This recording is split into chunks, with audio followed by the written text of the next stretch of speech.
ભાઈ અને બહેનનો પવિત્ર બંધન એ નાતો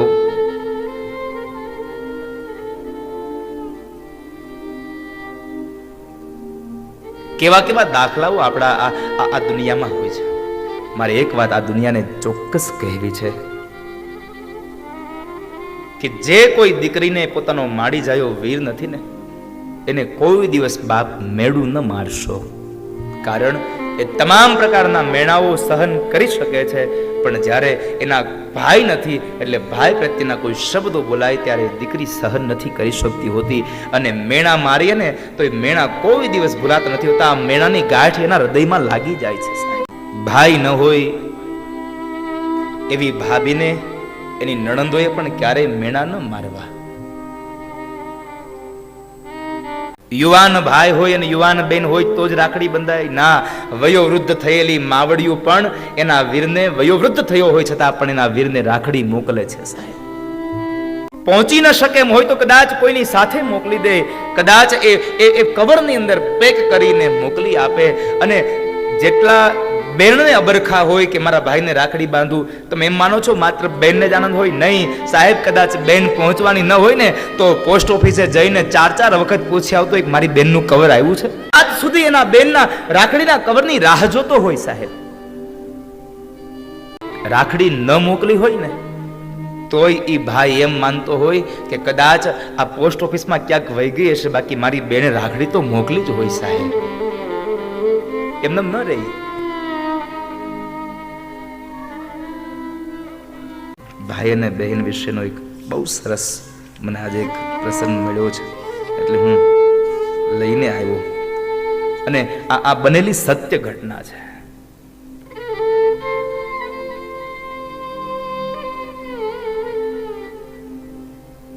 અમે લોકો નીકળવાના હતા ને તો અમારી બધી બહેનોએ અમને પેલા હાથે રાખડી બાંધી હતી. કારણ કે અમે આજે આ દિવસમાં અમે હાજર નથી. સાહેબ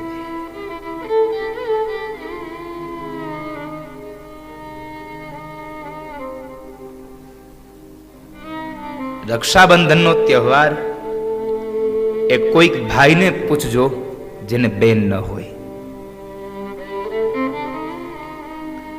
ગામ આખાની એ દીકરીઓ પોતાના ભાઈને જ્યારે રાખડી બાંધતી હોય અને ત્યારે એક ઉભો યુવાન જોતો હોય કે મારે જો મારી નાની બેન હોત ને તો કેટલી મને રાખડી બાંધતી હોત, મારા હાથમાં રાખડી બાંધતી હોત. મુસ્લિમ સમાજનો આ પ્રસંગ છે. સાહેબ પણ મારે તમને ભાઈ અને બહેનના પવિત્ર બંધનનો નાતો કહેવો છે. ભાઈ અને બહેનનો કેટલો પ્રેમ હોય એની વાત મારે તમને કરવી છે. રંગોળી નદીના કિનારે પીપરાળી ગામ છે અને એક ગોરામિયા અને ગોરાબાનુ નામના એક ભાઈ બહેન છે. સાચું નામ તો કોઈને ખબર નથી, પણ એ દેખાવમાં ઉજળા હતા અને નમણા હતા એટલે ગામના લોકોએ એનું નામ ગોરામિયા અને ગોરાબાનુ રાખ્યું. ભાઈ મોટો છે અને બેન નાની છે.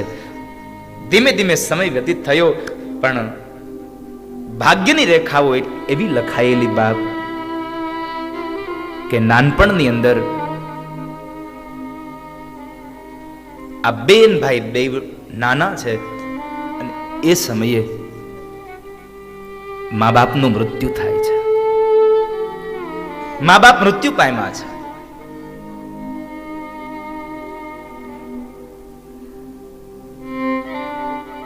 ધીમે ધીમે સમય પસાર થતો જાય. ભાઈ મોટો છે એટલે બેન ગોરાબાનુને એટલો લાડ લડાવે, એટલો હેત કરે, એક એક વાતનું ધ્યાન એની બેનનું રાખે છે, જાણે મા ને બાપનું બેઉનું પાત્ર પોતે ભાઈ ભજવતો હોય ને આટલી એની કાળજી રાખે છે. એક જાતની એને ખામી ન આવે.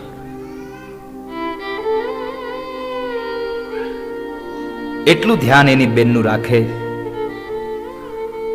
ધીમે ધીમે સમય પસાર થઈ ગયો. બહુ સંક્ષિપ્ત કથા આપને કહું. 20 વર્ષની આવરદા ગોરામિયાની થઈ એટલે એના પરિવારના જે સભ્યો હતા એમની ઈચ્છા થઈ કે હવે બસ આના લગ્ન કરી દઈએ. અને ગોરા મૈયાના લગ્ન નક્કી થયા, એની સગાઈ થઈ, એની શાદી થઈ.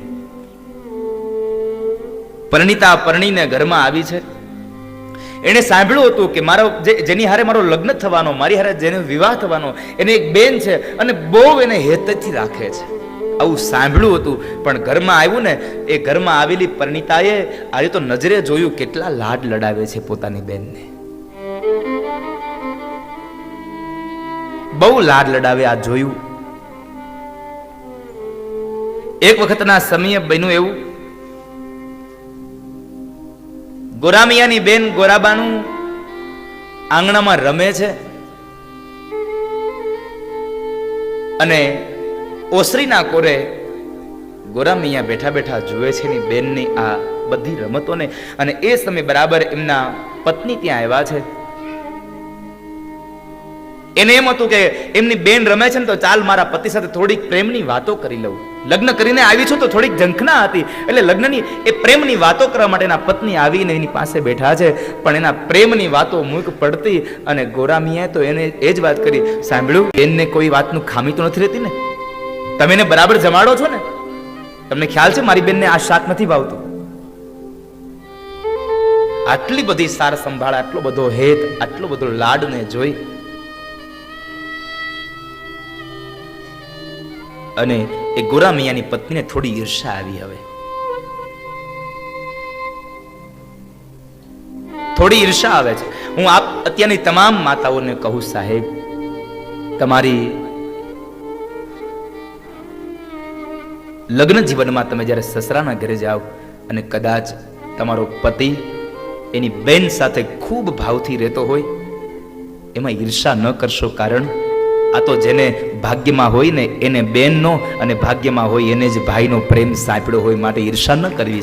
અને અત્યારના તમામ યુવાનોને એક વાત તો ચોક્કસ કહીશ કે જ્યારે તમારી સંપદા તમારી પાસે હોય અને તમારી બેન તમને રાખડી બાંધે ને, તો રાખડીના બદલામાં શું દેવું ને એ તમારી પત્નીને ન પૂછો ને તો એમાં વધારે આનંદ હશે. સાહેબ એમાં પૂછવાની જરૂર નથી તમારે.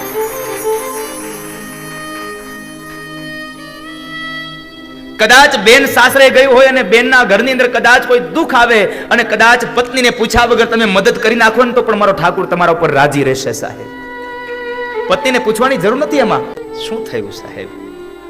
હું તો એટલું ચોક્કસ કહું કે તમે કદાચ તમારી બેનને ગમે તેટલું આપો ને તો એ તમારી બેન તમારા માટે જેટલું મૂકીને ગઈ છે ને એમાંનો 10મો ભાગે તમે એને જિંદગી ભર નથી આપી શકતા. સાહેબ નહીં તો એ પણ એના બાપના સંપદાની એ હકદાર છે, છતાં પણ 10 આંગળાઓના નિશાન દઈ અને દીકરી વહી જાય છે. એમાંથી એને ભાગ નથી માંગ્યો. એને ભાગ માંગ્યો તો તમે શું કરત?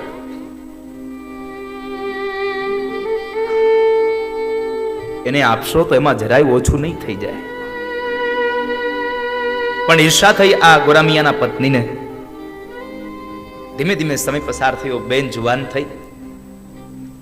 વેવિશાળ માટે બહુ સંબંધો જોયા, પણ ભાઈની કોઈ ઈચ્છા નથી કે મારી બેન સાસરે જાય. પણ આમ પણ એક સમાજનો નિયમ છે સાહેબ, બેન ગમે તેવડી હોય અને બેન મોટી થાય, ગમે તેટલો લાડ હોય, ગમે તેટલો પ્રેમ હોય, ગમે તેટલી વાલી હોય, પણ દીકરી અંતે શોભે તો સાસરીએ જ.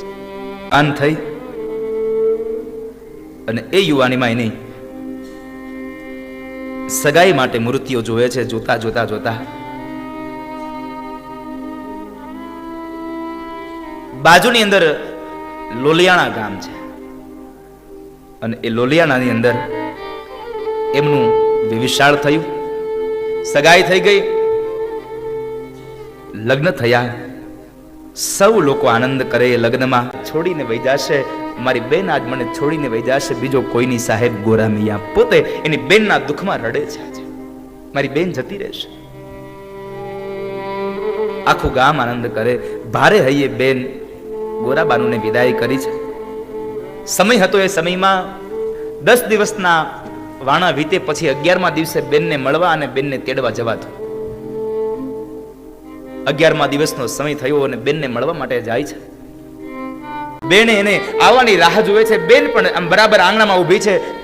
આંખો ઉપર નેજવા રાખીને જોવે છે કે મારો ભાઈ હમણાં આવશે, મારો વીર હમણાં આવશે. અને બરાબર એ ઘોડી આવી અને આવીને ઊભી રહી અને એ જ સમયે ભાઈ નીચે ઉતરે છે. જ્યાં ઉપર જવા જાય ત્યાં બેને આંગણામાંથી જ એના ઓવાળના લઈ અને 10 આંગળાના ટચાક્યા ફોડ્યા છે. કેટલો પ્રેમ નીતરતો હોય સાહેબ એ આંગળાના ટચક્યા ફૂટે ત્યારે. કેટલો કેટલો આમ ક્યારેક તો કોઈક બેન આમ ઓવરણા લઈને તો દુખણામાં એ ઓવરણામાં 10 આંગળાઓના ટચક્યા ફૂટે તો આપણે શું કહીએ, બહુ વાલો છો તને તો. અરે સાહેબ, માડી જાયો વીર કોને ન વાલો હોય, કોને વાલો ન હોય. ઓવરણા લઈને અંદર લઈ જાય છે. 1 દિવસ 2 દિવસ બેનનો ઘરવાળો પણ એટલો જ સારા સ્વભાવનો હતો કે એને પણ ગોરામિયા સાથે એટલી ભાઈબંધી આમ એટલી આત્મીયતા થઈ ગઈ કે ગોરામિયા જવાની વાત કરે ને તો ફરી પાછા કે તમે આજ રોકાઈ જાવ ને. બનેવી એને રોકતા રહે છે. પણ બન્યું છે એવું કે 5 દિવસના દાડા વીતી ગયા અને હજી ગોરામિયા રોકાણા છે. એટલે આ બધાને કોઈને વાંધો ન આવ્યો, પણ ગોરાબાનુની નણંદબા હતા, એણે જરા ગોરાબાનુને મેણું માર્યું કે ભાભીમાં, આ તમે ને તમારા ભાઈ બે મારા ભાઈને વરીને આવ્યા છો, તમે બે અહીં મારા ઘરમાં રહ્યો છો. મેણું માર્યું. બેને પોતાના ભાઈને વાત કરી. ગોરામિયાથી જવાનું થયું પણ એ દુઃખ સહન ન થતું. એટલે જ્યારે આવતીકાલ સવારમાં જવાનું છે એટલે આગલી રાતે તમામ વ્યક્તિઓને ભેગા બેસાડી અને પોતાનો એક વિચાર એને રજૂ કરવો છે. પણ હું શું કહું,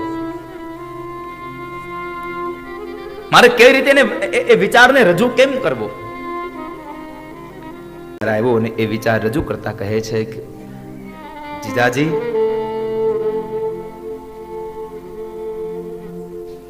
હું મારી બેન વગર તો રહી નહીં શકું અને મારે અહીંયા રોકાવું પણ ઉચિત નથી. એક કામ કરીએ તો, એક મિનારો હું પીપરાળીના પાદરમાં બંધાવું અને એક મિનારો તમે અહીંયા લોલિયાણાની પાદરમાં બંધાવો. અરે પણ ગોરામિયા, એનાથી શું ફાયદો?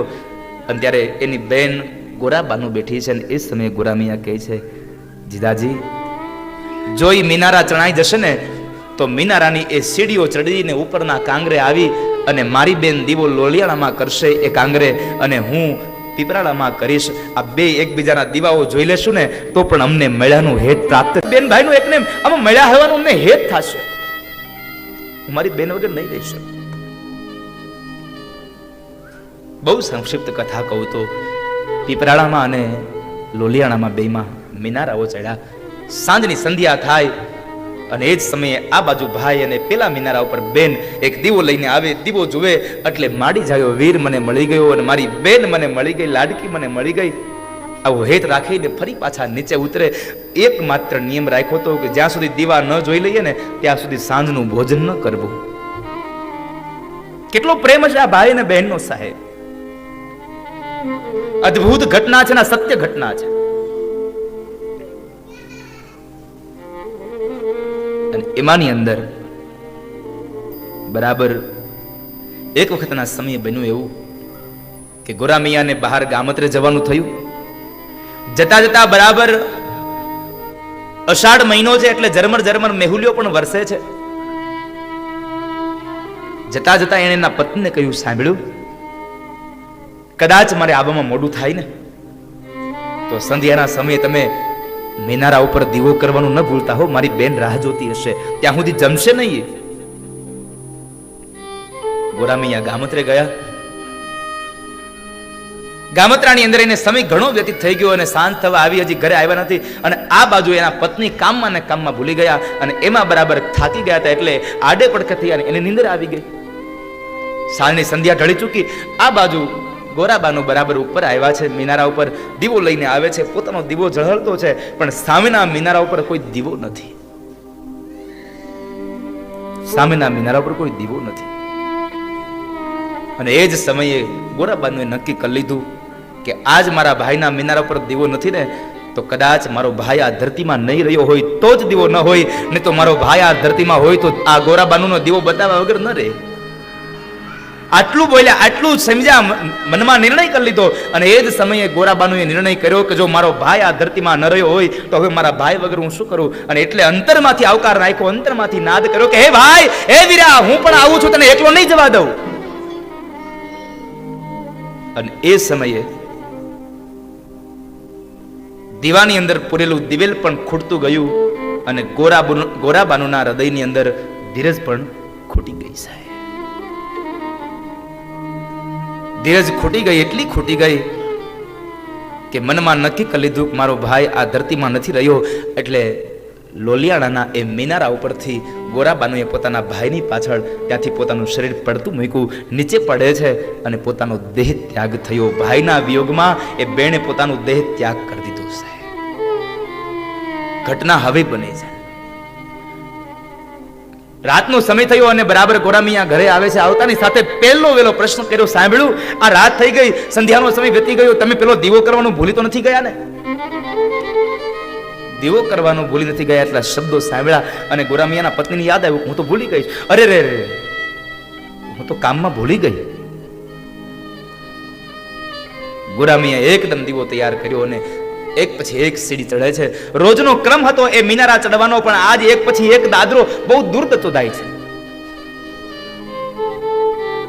મિનારા ઉપર જઈને જ્યાં દીવો કરીને ઉભો રહે છે તો સામેના મિનારા ઉપર નથી દીવો દેખાતો. એટલે ગોરામિયાએ નક્કી કરી લીધું કે મારી બેન જ્યાં સુધી દીવો ન જુએ ત્યાં સુધી નીચે ન જાય. અને આજ મારી બેનના મિનારા પર દીવો નથી તો કદાચ મારી બેન આ ધરતીમાં નહીં રહી હોય, આવું નક્કી કરી અને ગોરામિયાએ પણ પોતાની બેન નથી રહી આ દુનિયામાં, આવું નક્કી કરી અને પોતે મિનારા ઉપરથી પોતે છલાંગ લગાવી પોતાનું શરીર પડતું મૂક્યું અને પોતાની બેન સાથે પોતે પણ જન્નતના દરવાજાઓમાં સાહેબ બેન અને ભાઈ બે વિદાય થયા. મારો કહેવાનો ભાવાર્થ છે કે બેનની પાછળ ભાઈ અને ભાઈની પાછળ બેન, આ બેવે એકબીજાનો પ્રાણ ત્યાગી દીધો. આ ભાઈ અને બેનનો પવિત્ર બંધનનો નાતો છે, પવિત્ર તહેવાર છે.